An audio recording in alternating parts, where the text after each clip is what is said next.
जब श्री कृष्ण को खतरे का आभास हुआ तो उन्होंने किए दो बड़े कार्य। श्री कृष्ण अपने भक्तों के मित्र, दोस्त या सखा हैं।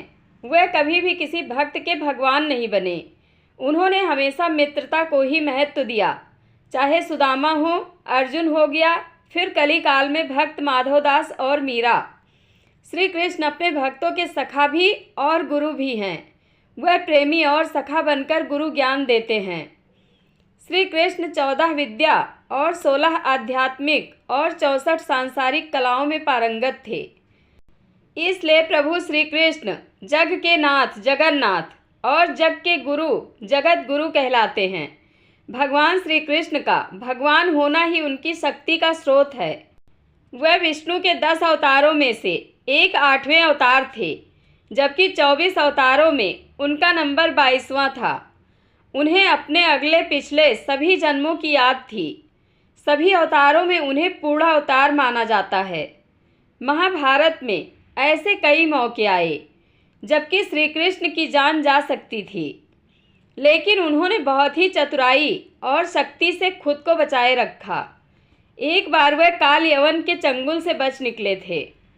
दूसरी बार जब द्रौपदी का स्वयंवर होने वाला था तो श्री कृष्ण अकेले ही थे और वह भी निहत्थे अपने कट्टर दुश्मन जरासंध के पास उन्हें समझाने पहुंच गए थे। इसी तरह एक बार जब उन्हें हस्तिनापुर पांडवों का शांति प्रस्ताव लेकर अकेले ही जाना था, तब उन्होंने 2 कार्य किए थे। जानिए वे कार्य क्या थे। पहला कार्य, कौरव और पांडवों के बीच युद्ध को रोकने के अंतिम प्रयास के तौर पर भगवान श्री कृष्ण ने हस्तिनापुर जाने का निर्णय लिया, लेकिन वहां शकुनी और दुर्योधन अपनी कुटिल नीति के तहत श्री कृष्ण को मारना चाहते थे ताकि पांडवों का सबसे मजबूत पक्ष समाप्त हो जाए। ऐसे में श्री कृष्ण यह जानते थे कि हस्तिनापुर में मैं यदि कहीं सुरक्षित रह सकता हूँ तो वह है विदुर का घर। विदुर की पत्नी एक यदुवंशी थी। दूसरी बात यह कि विदुर का दुर्योधन और शकुनी ने कई बार अपमान किया था, तो विदुर भी कहीं ना कहीं दुर्योधन से चिढ़ते थे।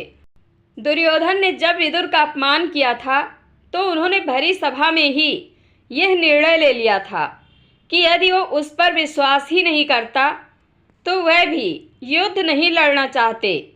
ऐसा कहकर विदुर ने युद्ध नहीं लड़ने का संकल्प ले लिया था। जब श्री कृष्ण रात को विदुर के यहाँ रुके तो विदुर ने श्री कृष्ण को समझाया था कि आप यहाँ क्यों आ गए।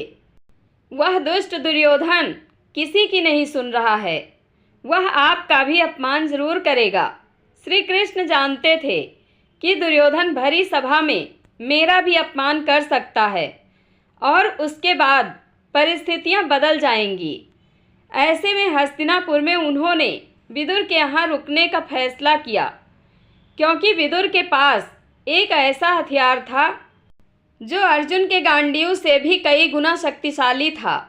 विदुर के सहयोग से ही श्री कृष्ण ने हस्तिनापुर और राजमहल में ससम्मान प्रवेश किया। दूसरा कार्य, भगवान कृष्ण सात्यकी की योग्यता और निष्ठा पर बहुत विश्वास करते थे। जब वह पांडवों के शांति दूत बनकर हस्तिनापुर गए तो अपने साथ केवल सात्यकी को ले गए।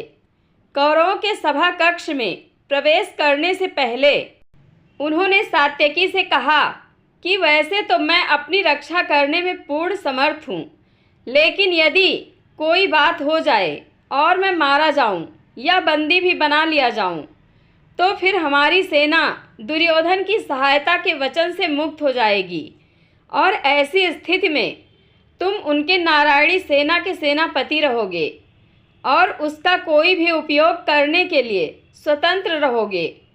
सात्यक समझ गया कि कृष्ण क्या कहना चाहते हैं, इसलिए वह पूर्ण सावधान होकर सभा कक्ष के दरवाजे के बाहर ही डट गया।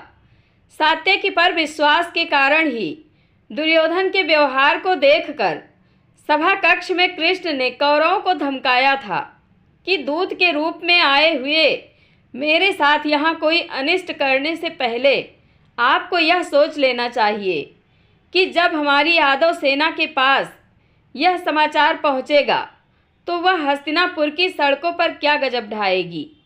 यह सुनते ही सारे कौरव कांप गए और शकुनी सहित उन्होंने दुर्योधन को कोई मूर्खता करने से रोक दिया। तब श्री कृष्ण ने शांति प्रस्ताव के तहत कौरवों से पांडवों के लिए 5 गांव मांगे थे, लेकिन दुर्योधन ने इस प्रस्ताव को ठुकरा दिया था। जय श्री कृष्ण।